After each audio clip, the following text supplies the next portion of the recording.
This is Kevlar, and this is one of my old external carriers. It's the first external carrier I ever owned, and I bought it before I became fat. So that's why it looks so small. Now, this is level 2A stuff, which is the most common stuff used by law enforcement in America anyway. Kevlar is rated by the National Institutes of Justice according to a numbering system starting at 2, going 2A, 3, 3A, so on and so forth. 2A is supposed to be anything in the 22 family, not including 5.7, FN 5.7, that's in a class all its own. And 9mm full metal jacket, 40 caliber full metal jacket, and 45 metal jacket. Anything bigger than that, then you want to go up to a 3A, a 3, or you can also add ballistic trauma plates to the front of your vest, to the front of your carrier. This one's old. This is very, very old. This vest, or this plate here is probably 12 years old at this point, maybe a little older. And what we're doing out here today is we're going to shoot it. Now, Rusty wouldn't agree to this. I wanted to wear it and have him shoot me with it while I was wearing it, but he wouldn't go for that. So, and I'm serious too. I was willing to do that because I trust Rusty's aim, and, you know. But the theory is that after 5 years, Kevlar expires, and the reality is that the manufacturers only warranty Kevlar for 5 years. So they put an expiration date on it. Now, it does break down. Kevlar is made out of a nylon weave, so it does break down with time, and it's a fabric. So fabrics break down when they're subjected to stuff like sweat and salt and excessive heat, stuff like that. So what we're doing today is we're just going to shoot this.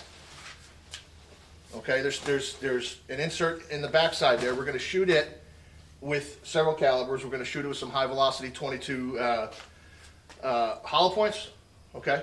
And we're going to shoot 9mm hollow points. We're going to shoot 45 full metal jacket and hollow points. And we're going to see if it still stops bullets. And then afterwards, we're going to shoot it with a 30 carbine just for shits and giggles, because, you know, this is me. And I like tearing stuff up. So we'll see you in a minute. Okay, so first,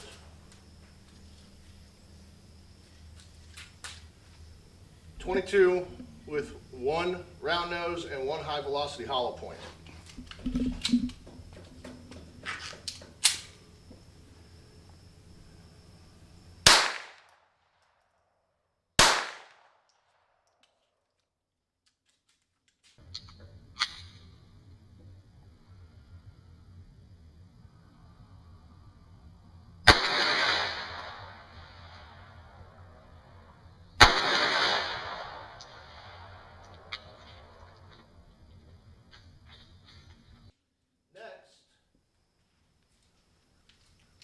My super trusty Sky CPX2 with two, what are they? Oh crap, I think Lawman hollow points, if I remember right.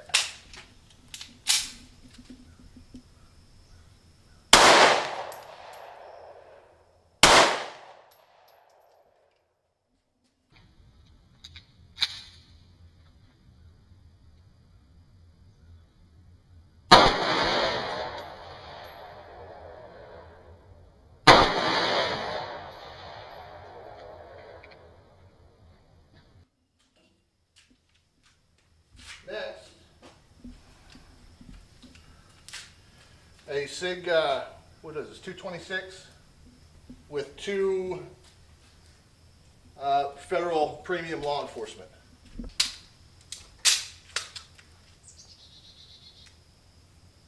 Are we recording? Yep.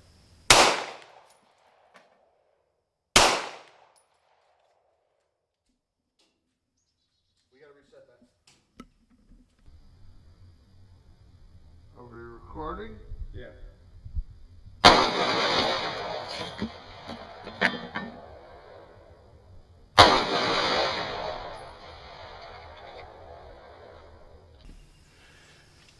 (1911), 5 inches, one 30 grain round nose ball ammo, and one Federal Hydroshock.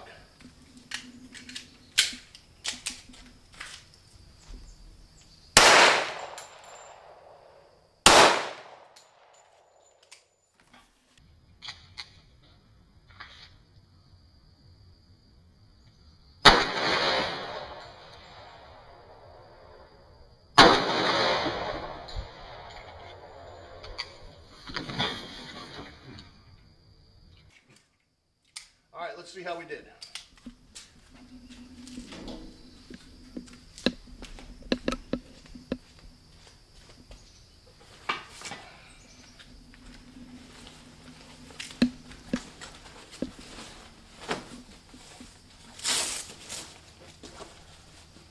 Well, we got a tear inside the carrier.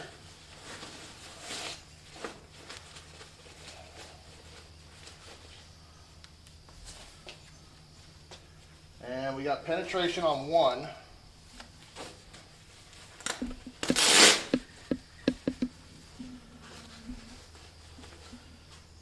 I got no fragments anywhere. Oh, that's hot.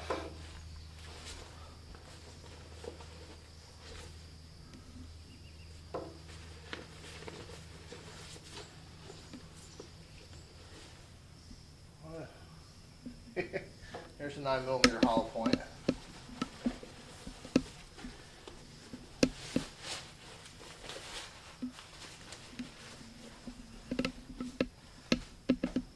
Okay, so this is the side I was shooting at, and you can see all these layers of Kevlar. And we got some penetration here. This is the 45 round nose. It didn't go anywhere or do much of anything. This is the Hydroshock, I think, actually. I think this is the Hydroshock, and it didn't even get a chance to expand all the way. And this was the 9mm hollow points. I'm not sure from which gun though. I'm not sure if it was from the Sky or the Sig.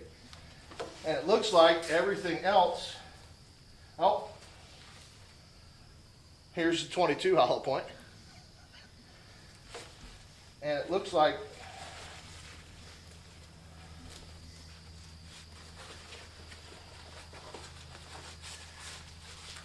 everything else either bounced flat off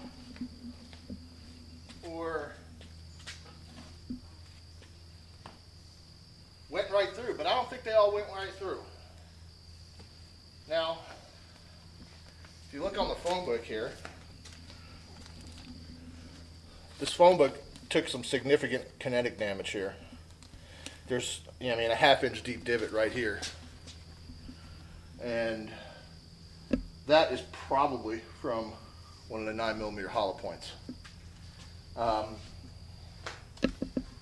So, what did we learn? We learned that old Kevlar is not going to protect as well as new Kevlar will. While it's still going to protect you, as evidenced by this, it's not going to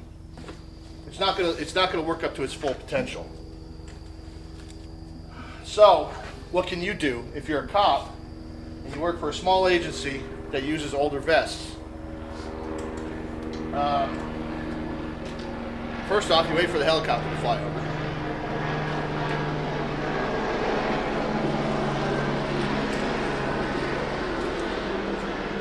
It's a black helicopter. They found us. Oh no! So here's a little 22 hole, probably from that high velocity hollow point, honestly. At least here in Oklahoma, a lot of the smaller agencies just don't have the budget to replace their vests. It's just, it's just the way it is. Even with grant money and everything else, all these agencies are busy buying Bearcats and saw machine guns, and they're not buying new body armor. So you have two choices. you can do what I did when I used to work for smaller agencies and buy your own vest. And that way you get the protection you want, and you know it's going to fit right and everything else. Or at the very least, you should buy trauma plates. Okay, now what a trauma plate is another insert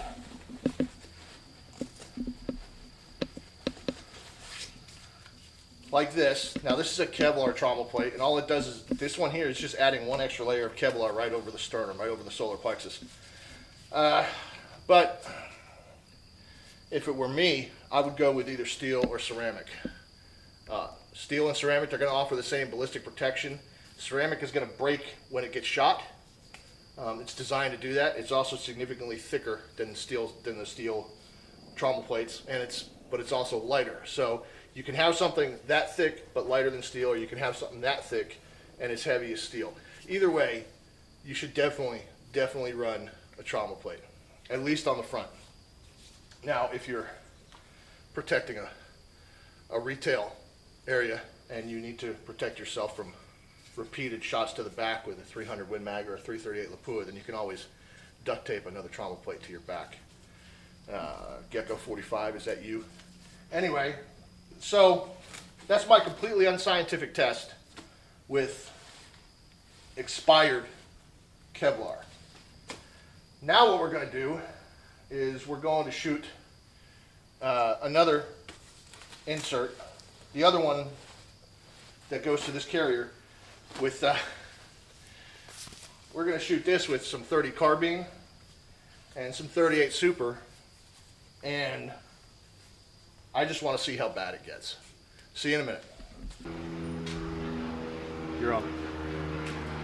Okay, so now, oh, I forgot to mention earlier, but we're shooting at 10 feet. The reason I'm shooting this stuff at 10 feet is because statistically most gunfights happen at 10 feet or less. Okay? The FBI says 21 feet or less, and that's why everybody says something about the 21-foot rule. But the fact of the matter is, especially if you're a cop, if you're going to engage with somebody using firearms, it's going to be at super close range. Honestly, it's probably going to happen at domestic violence ranges and traffic stop ranges. So we're talking up close and personal. So that's why it's really super important that you guys wear your body armor. Okay? Now, just for shits and giggles, we're going to shoot this thing with stuff that it's not designed to deal with. Okay? 2A body armor is, 2A body armor is not designed to withstand centerfire rifle cartridges, but we're going to shoot it with an M1 carbine. It's not designed to deal with 38 super, but we're going to. And it's not designed to deal with 45 ACP plus P, but that's what we're going to do.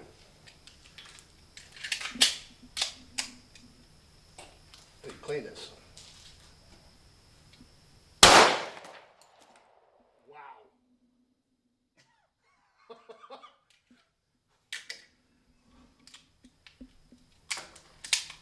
Wow.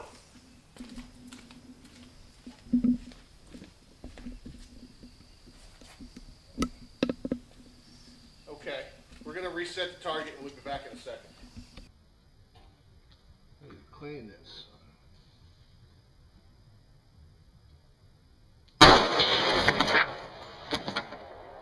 Wow. Alright, so after application of copious amounts of duct tape, our target stand is back up and operational. And I'm not going to bother with that 45 plus P anymore because, well, you guys saw what it did. 38 Super, full metal jacket. In a pre-war Colt 38 Super. I'm holding a gun that's probably worth almost as much as my house right now.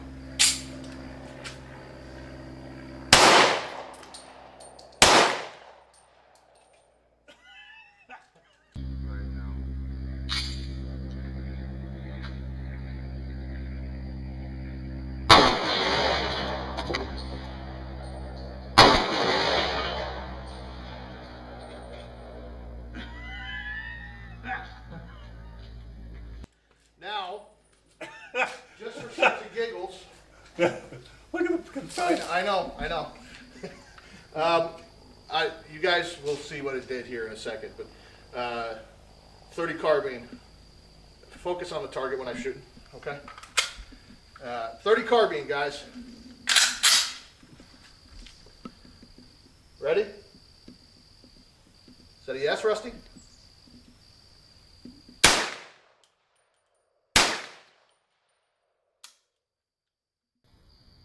that a yes, Rusty?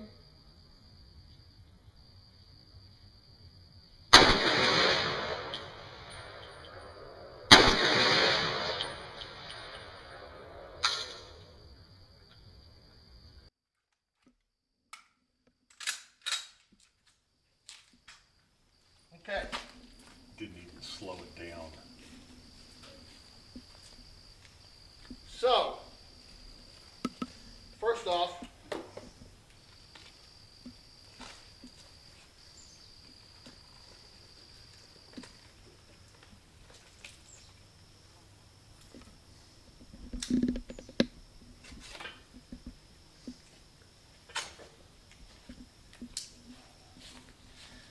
here's what's left of the phone book. See if there's anything in it at all.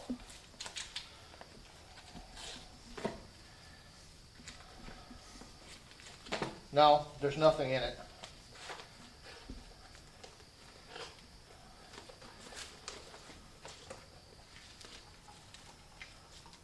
Okay, so the 30 carbine didn't even slow down.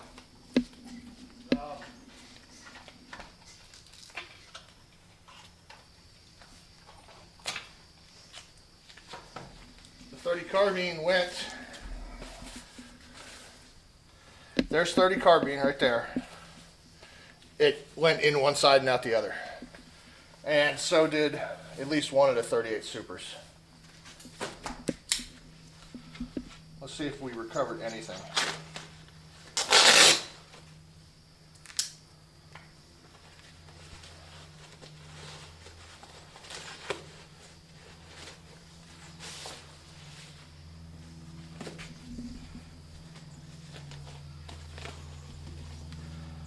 Okay, here's a slug, 2 slugs.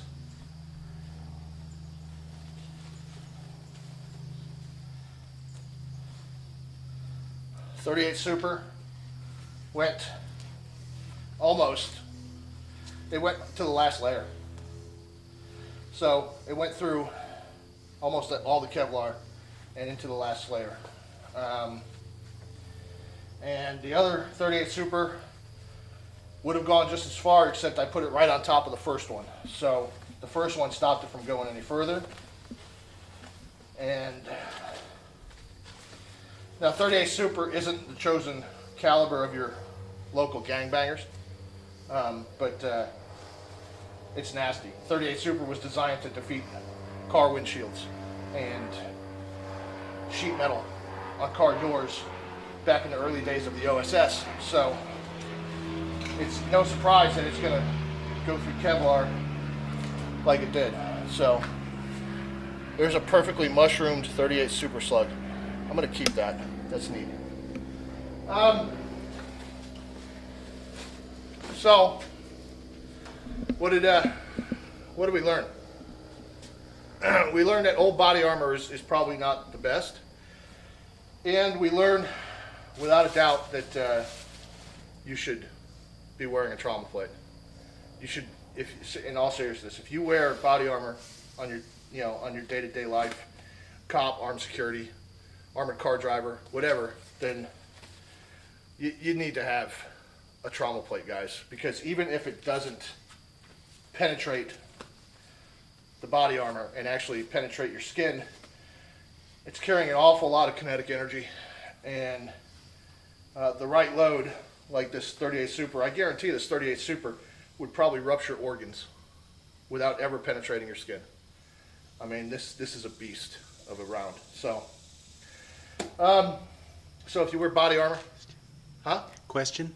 Question. Do you still think it would have been a good idea to have me shoot you with the old bulletproof vest on? Knowing what you know now. 9mm and the 45, yeah. I do, honestly. That would have been fine. The 38 Super, not so much. Not so much. 30 carbine, that was never on the table.